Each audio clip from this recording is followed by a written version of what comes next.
ঢাকা সহ দেশের বিভিন্ন স্থানে টানা বৃষ্টি ঝরছে। কোথাও মুষলধারে, কোথাও আবার গুড়ি গুড়ি। কিছু জায়গায় আবার থেমে থেমে বৃষ্টি ঝরছে। তবে তাপমাত্রা কমলেও টানা বৃষ্টিপাতে দেশের অনেক এলাকাতেই জলাবদ্ধতাতে বেড়েছে ভোগান্তি। এদিকে ফেনীতে রেকর্ড বৃষ্টিপাতে নদীর পানি বিপদসীমার উপরে অবস্থান করছে। ইতোমধ্যেই ফেনীতে ভারী বৃষ্টিপাত ও ভারতের উজান থেকে নেমে আসা পানির ঢলে মুহুরী ও সিলোনিয়া নদীর বন্যা নিয়ন্ত্রণে বাঁধের অন্তত 10টি স্থান ভেঙে গেছে। এতে ফুলগাজী ও পরশুরাম উপজেলার বেশ কয়েকটি গ্রাম প্লাবিত হচ্ছে। এতে ভোগান্তিতে পড়েছে হাজারো মানুষ।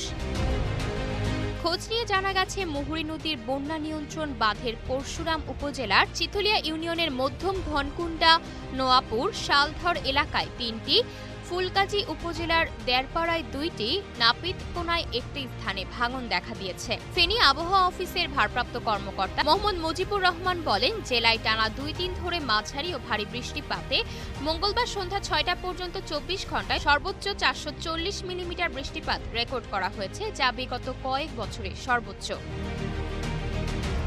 আবহাওয়ার সার্বিক পর্যবেক্ষণে বলা হয়েছে, গাঙ্গেয় পশ্চিমবঙ্গ এবং তৎসংলগ্ন এলাকায় একটি লঘুচাপ অবস্থান করছে। মৌসুমী বায়ুর অক্ষের বর্ধিতাংশ রাজস্থান, মধ্যপ্রদেশ, বিহার, লঘুচাপের কেন্দ্রস্থল ও বাংলাদেশের দক্ষিণাঞ্চল হয়ে আসাম পর্যন্ত বিস্তৃত রয়েছে। এর একটি বর্ধিতাংশ উত্তর বঙ্গোপসাগর পর্যন্ত বিস্তৃত।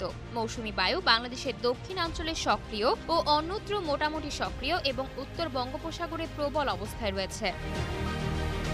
আবহাওয়ার ভারী বর্ষণের সতর্কবার্তায় বলা হয়, ঢাকা, খুলনা, বরিশাল, চট্টগ্রাম, ময়মনসিংহ ও সিলেট বিভাগের অধিকাংশ জায়গায় এবং রংপুর ও রাজশাহী বিভাগের অনেক জায়গায় অস্থায়ীভাবে দমকা হাওয়া সহ হালকা থেকে মাঝারি ধরনের বৃষ্টি অথবা বজ্রসহ বৃষ্টি হতে পারে। সেই সঙ্গে ঢাকা, খুলনা, বরিশাল ও চট্টগ্রামের কোথাও কোথাও মাঝারি ধরনের ভারী থেকে অতি ভারী বর্ষণও হতে পারে। সারা দেশে দিনের তাপমাত্রা সামান্য কমতে পারে এবং রাতের তাপমাত্রা প্রায় অপরিবর্তিত থাকতে পারে। 5 দিনের মাথায় বৃষ্টির পরিমাণ বাড়তে পারে।